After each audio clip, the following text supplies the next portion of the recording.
Hello and welcome to Access Chat. I'm really delighted that we can bring Ricardo García Bahamonde to the show today. Not the first time that you've been on, Ricardo. The difference is this time I'm welcoming you as a colleague and as a member of our accessibility team at Atos. So I'm exploiting my privilege here a little bit to have you on. It's been a while since our Access Chat audience have seen you, so maybe you want to give us the history and the background of where you've come from, what you did before you ended up in my ragtag team of, of crazy accessibility warriors. All right, thank you, Neil. Hello, Antonio and Deborah. And hello, everyone, and thanks for having me on today. It's a great pleasure to be back at Access Chat. It's been quite a long time, and many things have happened since then. We were talking about that earlier. So, just to give you a big, brief background of where I'm coming from, I started in this area of accessibility and inclusion of persons with disabilities and everything related to technology in that sense back in 2004. Right, I was into consulting, business intelligence, all that stuff, and someone offered me a position within the ONCE Foundation for Latin America. I had no idea back then about accessibility. I had no idea about disability, about blind people, and it was an amazing experience. Spending almost 4 years there, leading projects basically for Latin America, for the inclusion of blind people and visually impaired people in Latin American countries, in areas like education and employment and entrepreneurship.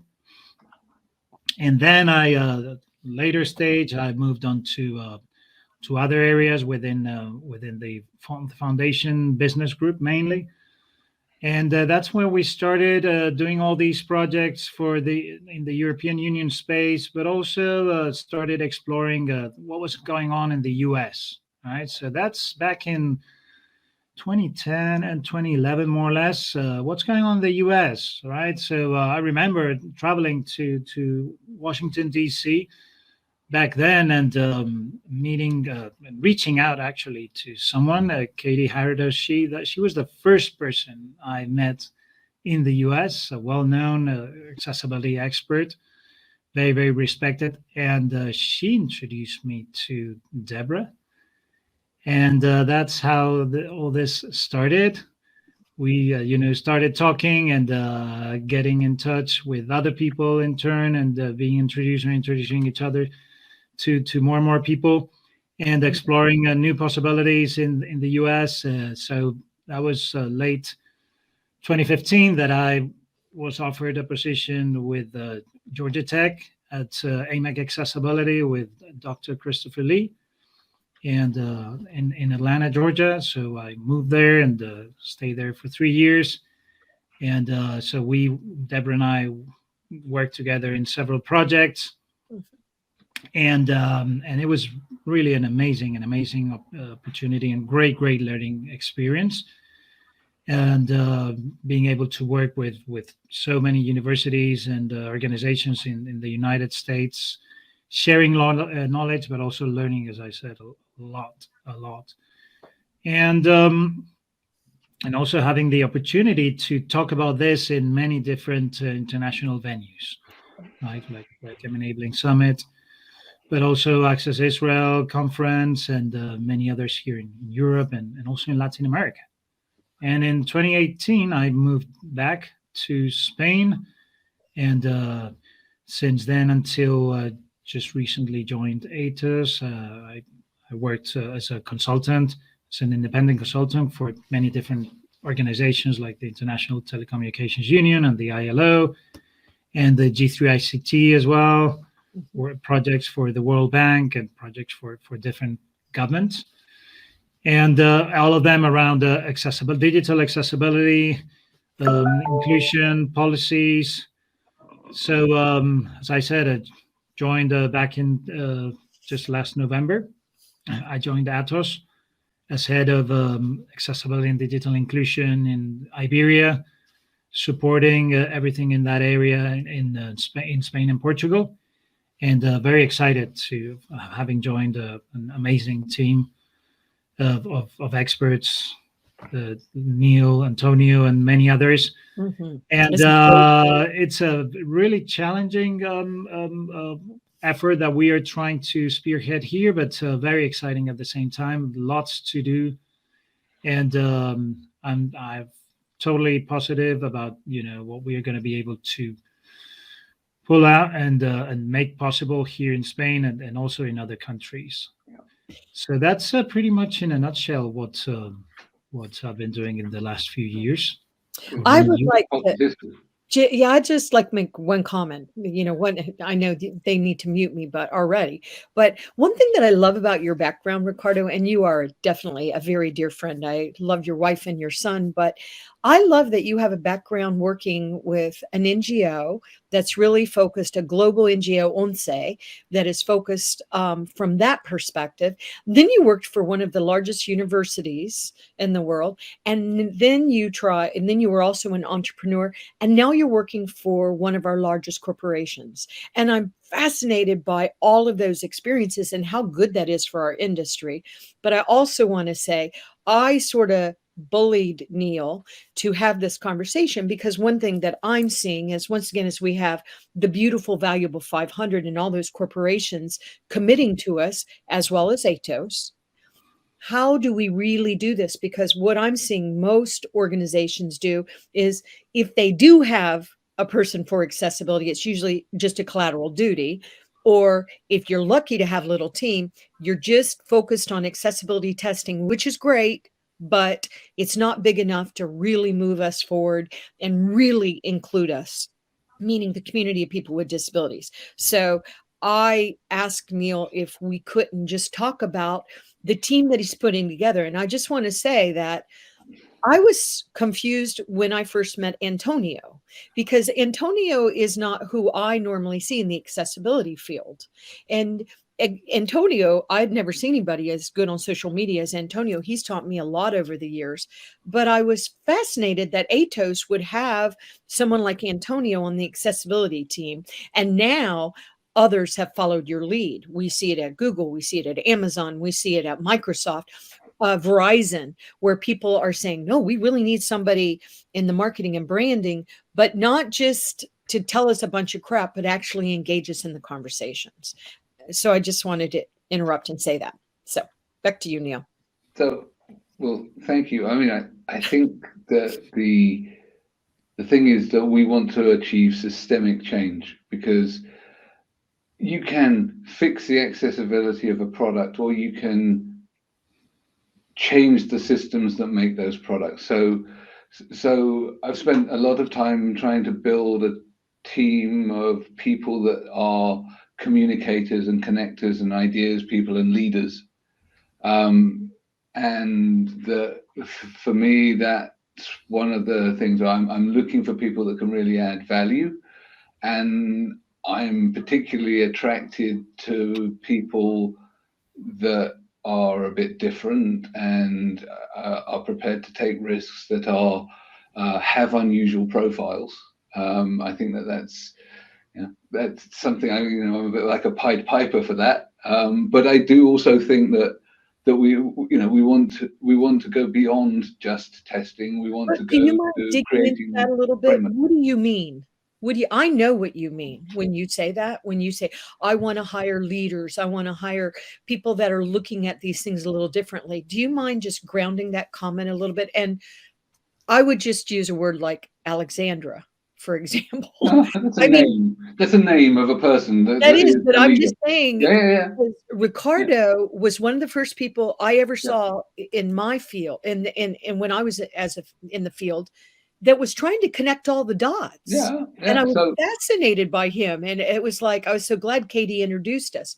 But you were doing it different.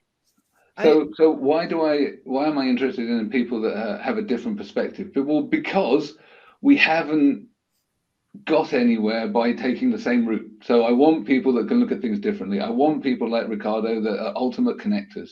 I would like Antonio. So Ricardo and Antonio have different skill sets, but they have the ability to connect disparate themes and people in common. Great. Right? And accessibility is a thread woven in the fabric of societies and inside our organizations. And we need people that can connect that, because we cannot do it all ourselves. So what I'm looking for is a sort of critical mass of people that can lead and that can spread ideas, because we can't do it all ourselves. We need to have that trust from other people that this is something that they wish to do, and have a develop frameworks within which to do it. And that's one of the reasons why, Ricardo, for example, is working on procurement. So I mean, Ricardo can talk more about that than I can, and where we work. Again, I'm working with Ricardo on organizational maturity. All right, and I mean, if I may say something here, so I think you're spot on that.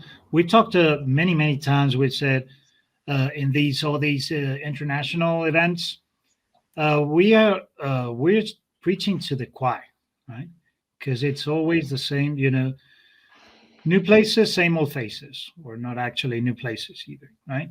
So what happens with talking about this to people that are not familiar or know nothing about accessibility, about inclusion? This is all alien to them. So that needs to be done not only externally, let's talk to customers, let's talk to partners, but how about internally, right? The folks that we sit next to, that actually do this stuff every day, how are we helping them do this in accessible way? How do we help them, become familiar with all this and really understand the value that they can add to this whole effort, right? That their contribution to the community and to this, to this global effort in depolluting, if you want, of inaccessibility, the whole digital world, or the whole ICT technological world, if you want, right? So those are very important conversations that we need to have, and figure out how we do that in the most effective way, because obviously there's only so many of us here in this field. Many of us know each other, known each other for years, and it looks like hey, we can only do so much in this limited time we have, right? How can we scale this, right? We talk about scale all the time, right?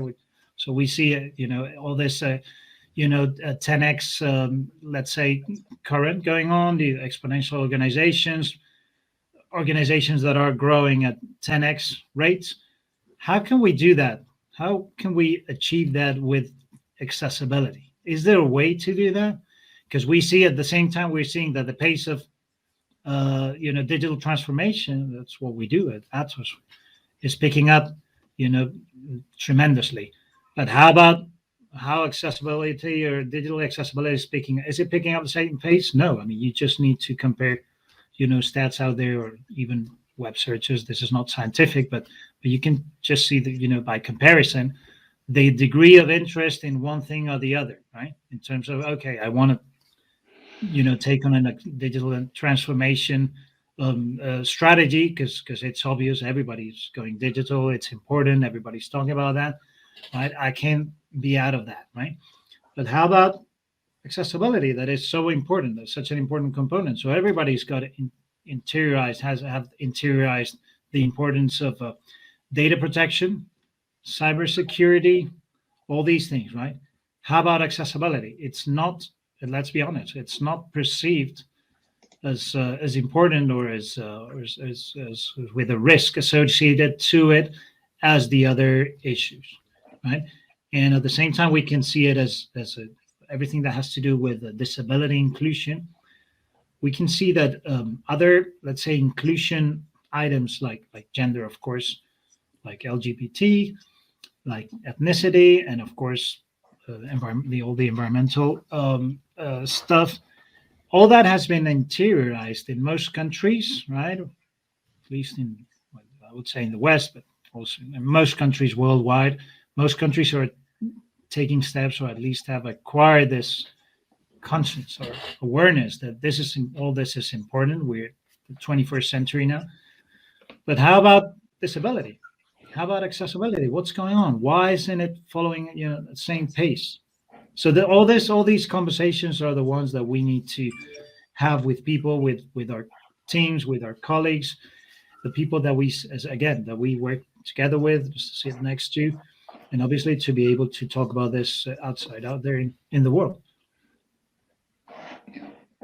And so Ricardo talked a little bit about pollution, and credit where credit is due. The idea of treating exclusion like pollution came from Jim Tobias, who's one of the elder statesmen of accessibility. And what he did was he lit my head up with ideas, and I love the idea. And then it became, well, how do we actually use this concept to become something that we can apply to enable us to scale? So within our organization, we're really, really big on sustainability. We're CDPA rated, we're top of the DJSI. We have an infrastructure within our organization that does this stuff, and we do it well. And so rather than build from the ground up accessibility and pull against some of the stuff that's already happening, or what the conscious decision that I made, and that was agreed collectively with the business, that we follow the same path, and that we actually really build this into our way of working. So we have the same kind of reporting structure with the boards and the various different roles and responsibilities across our organization to deliver that, and that's both internal and external. We've aligned that, and this is going to be unusual for Access Chat. I'm actually going to share a screen for a moment. I don't normally do slides on Access Chat, but I think that since we're doing this today, it's probably a good idea for me to actually show you what I'm talking about. So we have, as a company, being French, we have a raison d'etre, right? That's our sense of purpose, right? And part of it is to, building a trusted and safe digital space. And that means safe for everyone and sustainable and accessible. We also have a program, which is our sort of cultural program, and we have a set of values. And one of those 5 values is inclusive. And, we have audacious and responsible and united, right? So these are valuable values that everyone can buy into, but they're also values that match with the stuff that we're doing. So accessibility, kind of like pollution. So we had some frameworks, we needed to address them. Think of smog, you think, it's tangible, right? When we don't include that in the cost that people pay for the good, it's the individuals that pay, right? So we're trying to remove that. As digital organizations, as Ricardo says, there's an increasing amount of inaccessibility, because as we create more and more digital assets, we're not making them accessible from inception. So the last thing we want to do, and the least effective thing that we can do, is go around chasing after these new things, trying to fix them. We need to have a different approach. We need to be looking at this in terms of culture change and system change, right? And when you do this properly and you design inclusively, and I'm not just talking about products here, but I'm talking about organizations and management systems, then you can create positive externalities, right? So we need these frameworks, and we are applying that kind of framework within our own organization. So I'll skip through some of these, but this is how we align with our governance, right? Because we have ESG, right? This is environment, social, and governance. This is how large organizations do sustainability, right? And accessibility is the social impact. It's social good. It's good for people, right? At the same time, you can't deliver at a systemic level without governance. And that's the thing. What we have is lots of pockets of good practice, not systemic ways of doing things. Some organizations are trying to put this in. We're not alone in that respect, but essentially mapping it to ESG. And even so with the governance, even in the environmental, it's the disabled people that are most affected by environmental disasters and climate change. So all of this, is reflected in our program. We have mission statements, principles. I'm rushing through this because actually I wanted to get to this slide, which is actually how you synthesize this within all of the other corporate programs. And this is that we have our purpose. So our raison d'etre is that bit, that ring around the outside. It's people, it's our purpose, it's the planet. But also, as a company, we need to make profits. And that's not a bad thing. Profitability is a good thing, right? What we need to do is ensure that we are more profitable from doing the good things than doing the bad things, right? Because then it becomes attractive, even to the people that don't really care. But then you can also see that CSR, diversity, accessibility have some overlaps, but they're complementary. So you've got things like reporting and compliance, because we've all got laws that we need to adhere to. So why duplicate? Then you've got social good and the SDGs and employee culture and experience, etc. And we've actually looking at co-opting the model that they use to decarbonisation, which is looking at different scopes. So you've got direct, the stuff that we make and the resources and products and so on that are in our control. So we can design and produce accessible and improve our capabilities at that, which is why, I've got people like Ricardo, people like John Hicks in France, Beatriz Gonzalez Megides in Germany, very German name that. Then Vishal Pujara in India, Jim Smith covering for UK and Ireland. These are the leaders in the space that are helping us do this.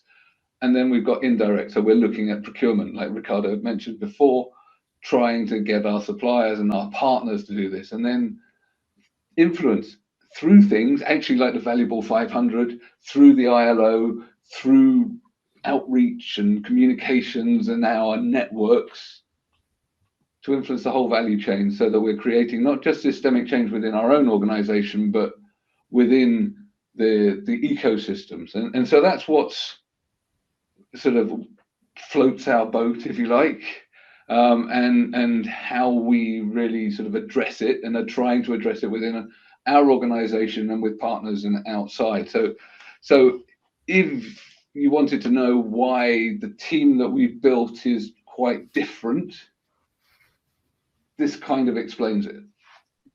And what's fascinating about what you're doing, and I've been watching you build this over the years, but what I know that I have talked to a lot of corporations in the United States, and criticism that they give to me often about the accessibility field is that the vendors, and I'm one of those vendors, don't really understand the complexity of these gigantic organizations.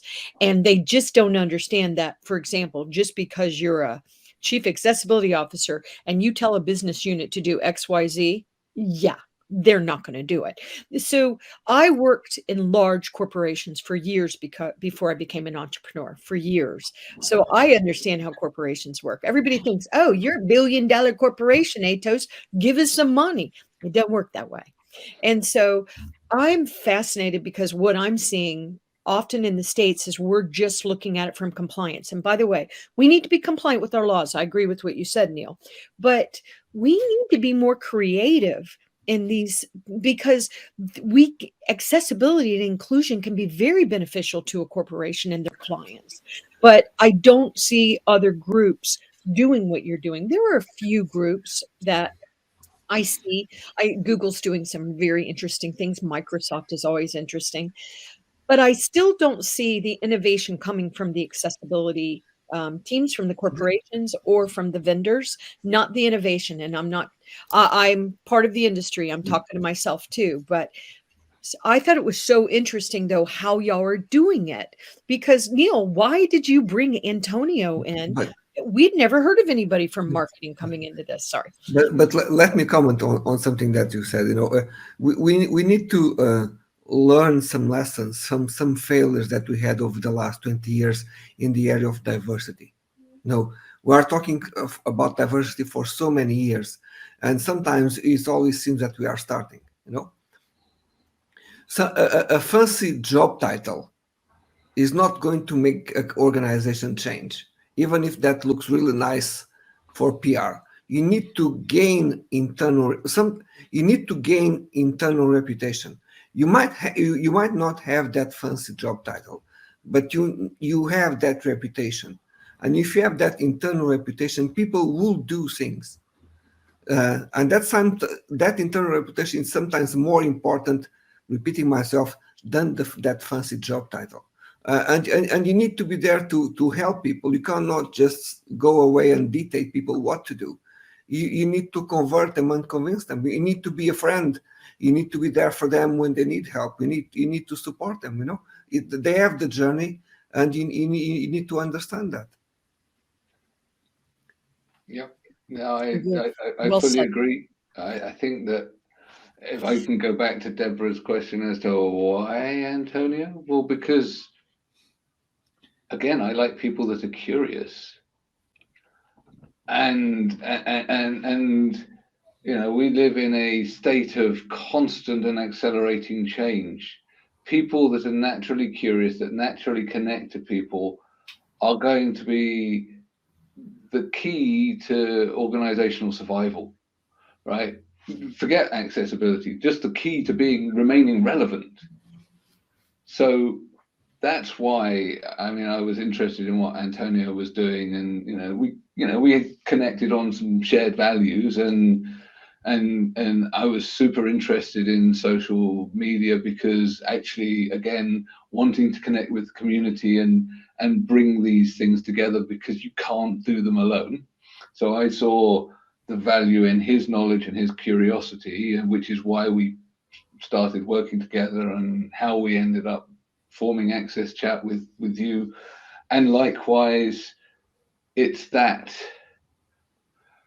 curiosity, the energy to want to change things, again, I'm not going to say necessarily charisma, because I think it's the ability to bring people with you, right? That is what I really seek out in people in the team, because it's about the art of persuasion, and because we can't, despite having a policy, we have a policy, it says you must do this, but the reality is as much as you mandate stuff, you still have to persuade and get it into people's minds that they wish to do this. You bring them along, and some of that is why we create conceptual models, because not everybody wants to do it because it's the right thing. That's why it's important for us to make profit. We're a private, publicly floated organization. We have to make profit to survive. So it's an important factor in what we do. And to what Antonio says, it was an important part of me and accessibility gaining credibility internally within the organization, that we could be profitable. So it wasn't then seen as, oh, well, this is something we need to do for positioning. It was business. And that's the difference. Yeah, that's powerful. That's so powerful.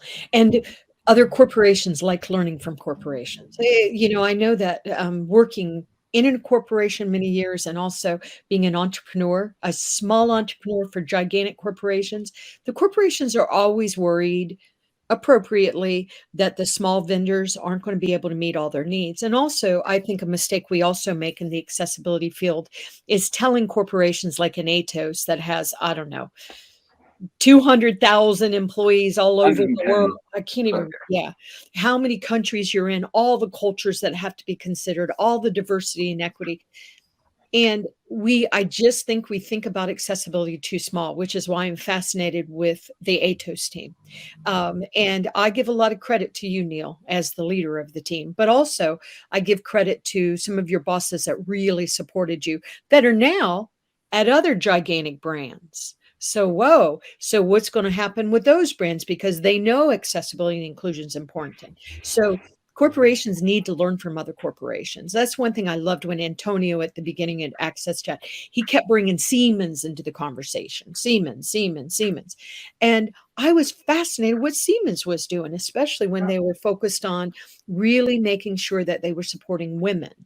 And the other day, I'll just make one more comment. The other day, I had a training organization reach out to me that trains diversity and inclusion. And they said, oh, we'd love to have you do our courses. And so, of course, you know what question I'm going to ask them. So when you're doing diversity and inclusion, tell me what you're covering. And so they were covering African-American women, LGBT. And I said, well, what are y'all going to do for the largest disability? I mean, the largest diversity group, even though we could argue women are the largest, but we're not. We're the majority. There are more women in the world than men. We're just treated like minorities. That's a whole nother fight. But the reality is we have 1.2 to 1.7 billion people with disabilities. It doesn't mean we all have access problems, but what are you doing? Please design your systems for us humans. So I like that your team, and I know so many of your team, the Alexanders, the Jims, the Mark Urban, the Mark Wilcock. Thank you. And Mark Urban works in the United States government. So, hey, Mark, but Mark Wilcock, he's our future.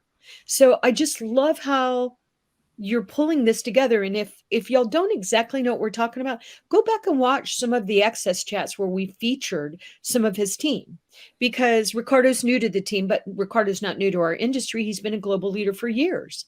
So I'm fascinated with what you are doing. And I know that I get no money from Atos, but the reason why I'm bragging about Atos is because this is the way we change the world. We get everybody included in the conversations, because being inclusive is not just accessibility. There's a whole lot of moving parts. So yeah. I just want to compliment you. Thank you. I think, and what was interesting, I had a conversation a couple of years back, sat down with one of our really top leaders. And he said, if we're so bad, Neil, why do you stay? Right? And I said, because of scale, because actually working for an organization that touches so many, right? And the Googles and the Microsofts are doing amazing work, right? And they do have scale, but also they have, it's fairly sort of constrained. They're product companies or advertising companies. They've got multiple different products, but as a systems integrator, we get to influence everything. We get to see what's going on, and we're right in the mix. So it's what keeps it interesting. And I was open with him. I said, I'm using Atos as much as you're using me, in that I'm using the leverage of the scale of this organization to implement systemic change. And so, I'll put up with our bureaucracy and our processes and all of the stuff that you get, which, by the way, is the same in every large organization. We're all bloated and inefficient and all the rest of it, because that's what happens when you throw hundreds of thousands of people together across hundreds of countries and all over the place. So yeah, you have to put up with it. You can, fix it from the inside, but also use that scale and that scope and those connections to be able to take it to the next level in a way that you can't do by fixing one website. I'm the worst web accessibility expert on the planet. There are people that are much better than me. In fact, all of the apprentices that have come through our program are much better than me. I think it's important in this, what you're saying. I think it's very important to make accessibility viral, right? We're talking all the time, we're talking about how to scale. And obviously what you're saying is totally right. I mean, we can't go around trying to fix individual websites or documents. It doesn't make any sense. It's impossible, because the rate at which we could do that is way, way smaller, the rate that more and more digital content is created, right? So how do we do that, right? So we need to, I think it's important that we have all these conversations with all the people that need to be involved. And the awareness raising, how do we create that? Well, we need to I think sometimes that we need to convert people. We need to turn people, all the people that do something digital, that play some role in digital, in eventually creating applications, websites, documents, videos, whatever, to turn them into converts. Okay. Because that's, I mean, unless something clicks inside, it's hard that you do it, right? If there's no conviction in what you do, this doesn't make any sense. And how do you achieve that conviction? Well, that's probably by making something that has to do more with emotion change inside. And we've seen this all the time, right? So yeah, accessibility, the web content accessibility guidelines. So the boring stuff.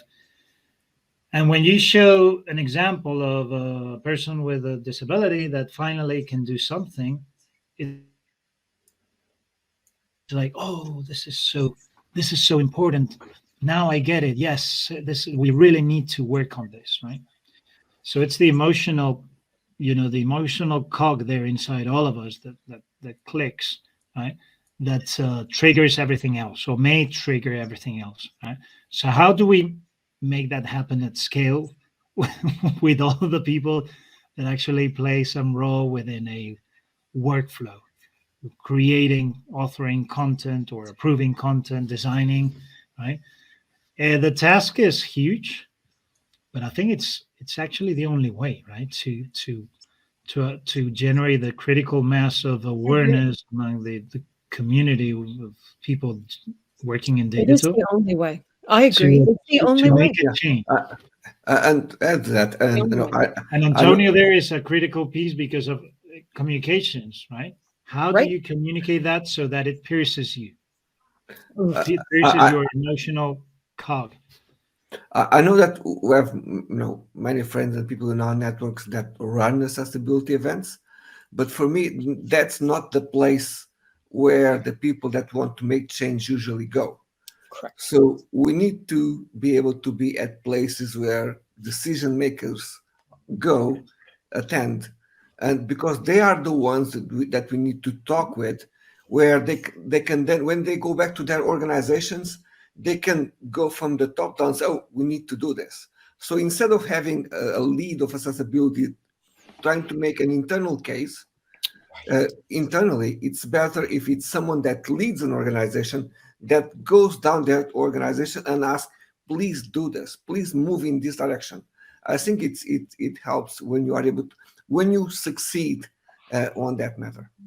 Yeah. I agree, Antonio. And the reality is we haven't been doing that in our industry. And that's why our industry is failing. There are people that want us to stop calling our industry accessibility and disability inclusion. So I think we need to take a look at the corporate leaders that are making a real difference. And I think Atos is doing amazing work.